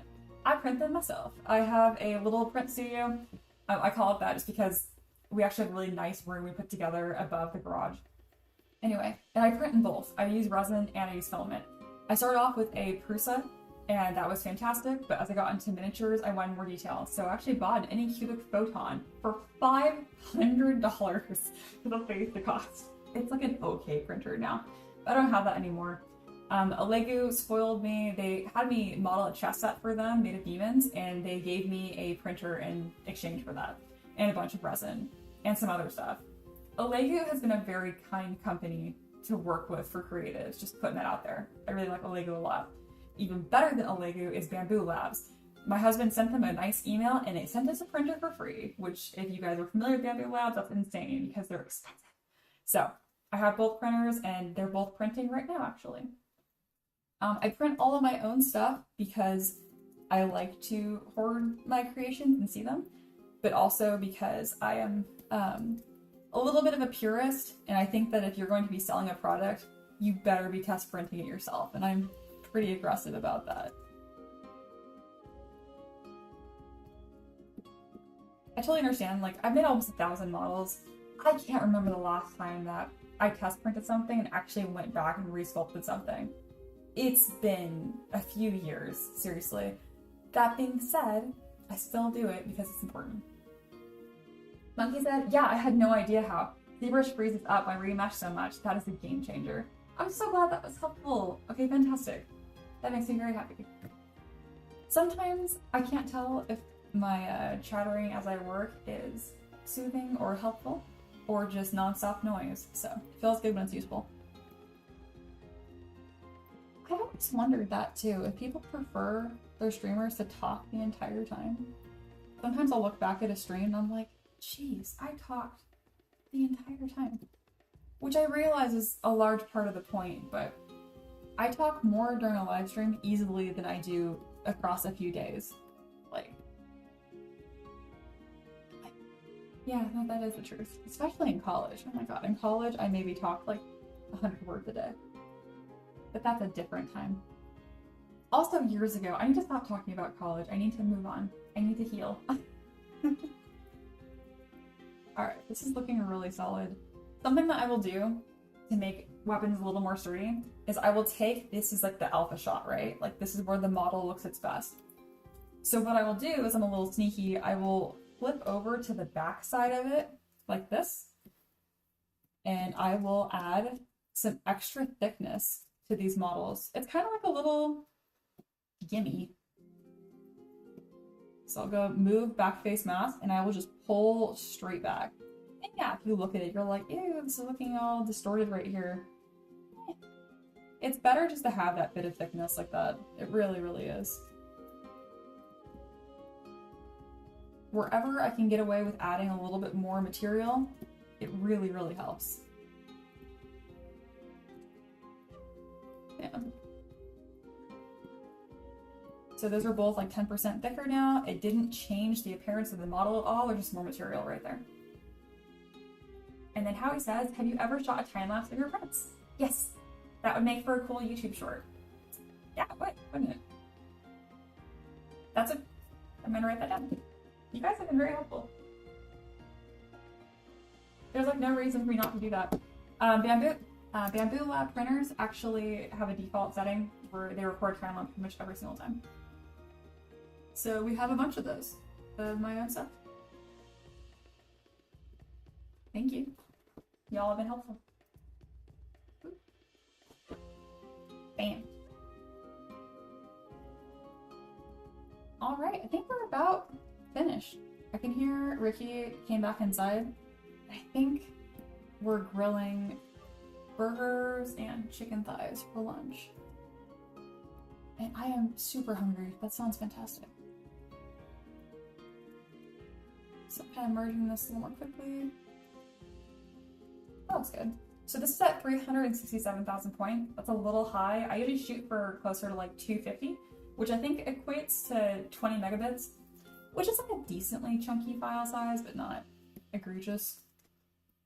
And what I do is I will copy the tool, and I have a ZPR called End. I also have one called Begin. You can see all of them right here. You can also see Stardew Valley. I play a lot of Stardew Valley. I'll go to my End. I will paste. And then I append my model. I do this just to double check scale. I'm not even like a scale purist. I used to do exactly 28 millimeters. Everyone's like, your models are small. And I'm like, but this is the correct scale.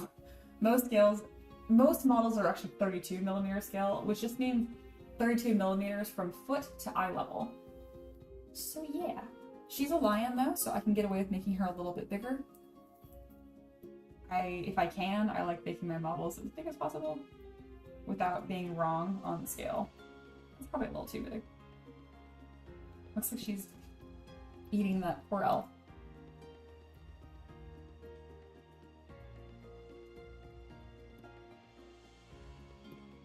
Alright. I also do my final touches checking the mesh in Mesh Mixer, which is really funny because Mesh Mixer is super like old and outdated at this point. I look at the top, I kind of make sure the model is fitting on there nicely. I used to do a simple base version, and as of the last 2 models or so, I've stopped doing that because nobody uses them. I actually have these really nice decorative bases I sculpted. So I recently only share a no base version, so you can rescale however you like, and pre-supported. For this model, I think usually I kind of know more what I want. I think just some little grass tufts and some rocks would do well. I do like the tribal teeth and rocks one though. Let me see how this one looks. I think it fits this model well. Yeah, that's a cool base. I reuse bases all the time. Highly recommend it for other creators. No shame in that. You can have multiple models in the same setting. Crazy.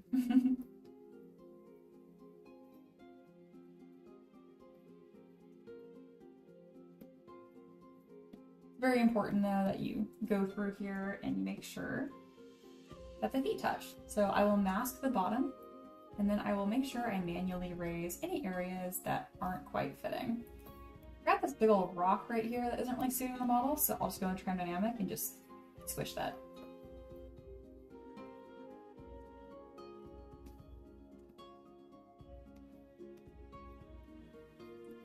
Looks good.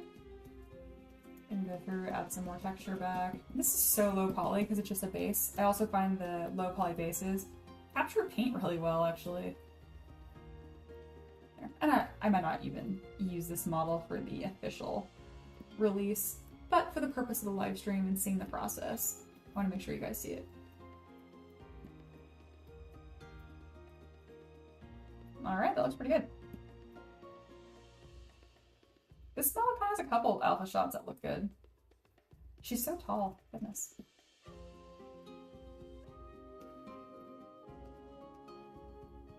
And then I find it really important to do a little like splash page. So what I'll do is I'll increase the ambient occlusion, makes it look a little more dramatic.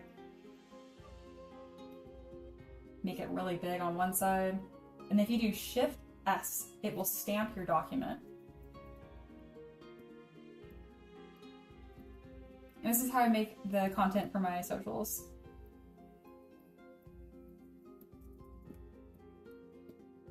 Gosh, it looks so cool. And then yeah, I just do Command Shift the number 4 for a Mac, and I drag the whole thing. I find having the UI included on these screenshots just makes the whole image more interesting to look at. All right, I'm gonna be signing off soon, but I want to touch base on all of the chat first.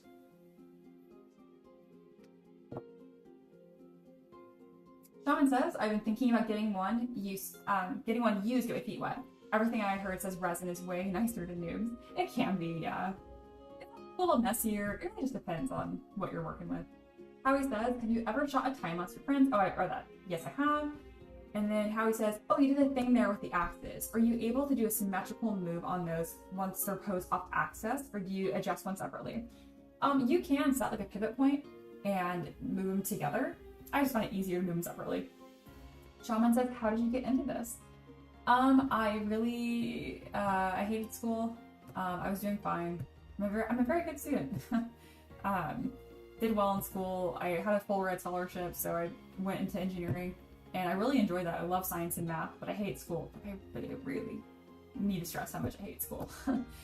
And I was pretty miserable, and I saw someone like on like a short sculpting in this software called Sculptress, and it was free. I saw it on a whim. And I was like, that's cool, I'll try that. I've always been creative, like growing up. I've done a lot of like drawing, playing with like chalk, charcoal. I play piano. I've always considered myself more of a musician than an artist until I did this full time. Anyway, so I played around with Sculptress for a little bit.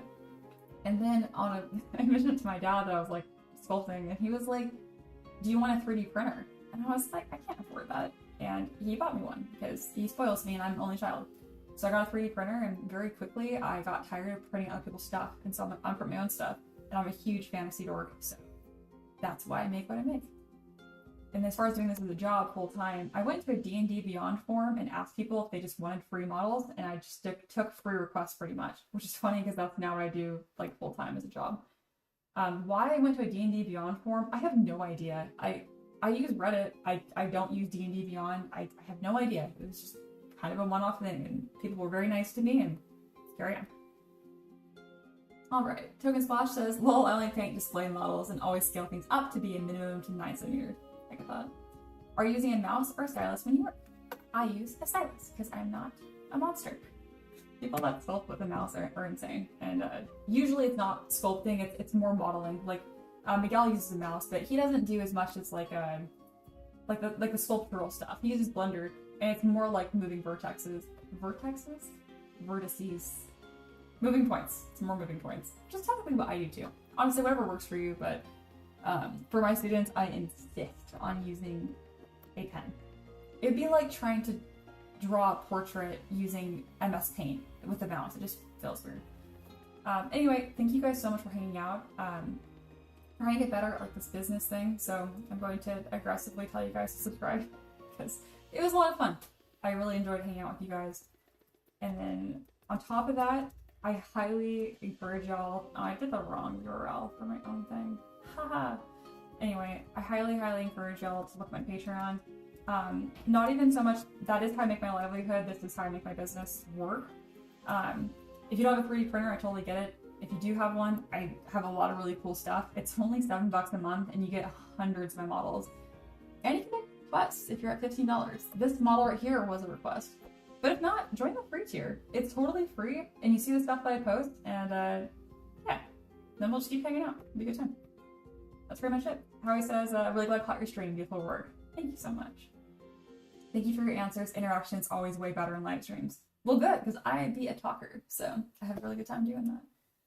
I'll let that sit for a second, but thank you guys so much. And again, subscribe on YouTube or at least join the free tier on Patreon. You can pick whatever amount that you want if you want to like $1 a month on Patreon, but I would wait until I get a tier that's officially promoting that. That way I can like rope y'all into some rewards that aren't just free printing based. But I have all my notes that I took from the stream, so I'll think of more stuff to do with that because it's just a good time and I want to include you guys too. So yeah, thank you guys so much for hanging out. It was a really good time. All right, take care. Bye-bye.